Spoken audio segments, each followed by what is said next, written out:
As some of you may know, I am rather a connoisseur of sci-fi fantasy films. And one of my favorite fantasy films as a kid was DragonSlayer. Have you seen it? Have you seen it? Wait, is it DragonSlayer or Dragon's Lair? It's Dragon Slayer. Dragon's Lair was that Don Bluth video game. No, Dragon's Lair. No, Dragon's Slayer. It was a dragon movie. And it was about this dragon, obviously, that was like wreaking havoc on the land. It was like a really old dragon. And the people had to sacrifice their daughters. Why are people always sacrificing daughters and women and virgins in these movies? Anyway, you had to sacrifice your daughter to the dragon to, quench the dragon's thirst for blood or whatever. And the movie stars like Peter McNichol, way prior to Ally McBeal, he was like a sorcerer's apprentice, and believe it or not, Ian McDiarmid's in this film, way before he became Emperor of the Galaxy. So in this movie, it's about Peter McNichol trying to go and kill the dragon. I won't have any spoilers, so you don't need to worry. And the movie is almost 40 years old. If you haven't seen it by now, are you really going to see it? Anyway, here's my point. My point is, at one point in the movie, after they think the dragon is dead, and they realize the dragon is not dead, now he's super pissed, they need to make another sacrifice. And the way they did these sacrifices, they would have like a lottery, and all the women and the virgins or whatever in the village, in the town, would put their name in, and then the king would draw out a name, and whoever's name was drawn was sacrificed to the dragon. Well, the king's daughter, I think her name is Elspeth, finds out that her name has always been kept out of the lottery. Now, she's kind of like a J.R.R. Tolkien version of an SJW. And so she's like, that's pretty fucked up that my name has always been left out. And she confronts her dad. She's like, yo, Dad, what's up?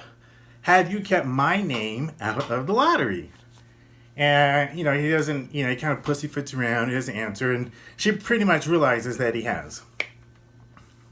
So the scene comes where she needs to be... where the king is drawing the name. He draws the name, and the name is Elspeth, his daughter's name. Now he's freaking out because he has been keeping his daughter's name out of the lottery. And before he reads it, he sees it's a mistake, and...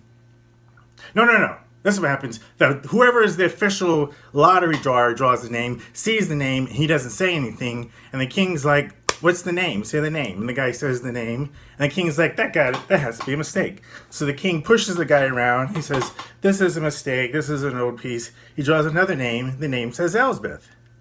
And he's like, what? He draws another name. The name says Elspeth. He keeps drawing names. Every name has his daughter's name.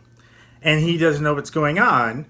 And then the daughter comes up, and basically she says, it's come to my attention that Daddy here has been screwing you guys over and keeping my name out of the lottery as reparations for keeping my name out all these years, never taking on the burdens, never taking on the same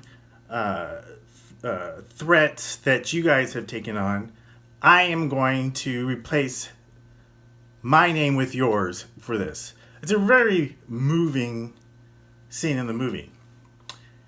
I bring this up because yesterday I was having a conversation with a friend, and we were talking about, and this friend is Asian American, and we were talking about the number of white people who have come to us either privately, whatever, saying like, what can I do to help?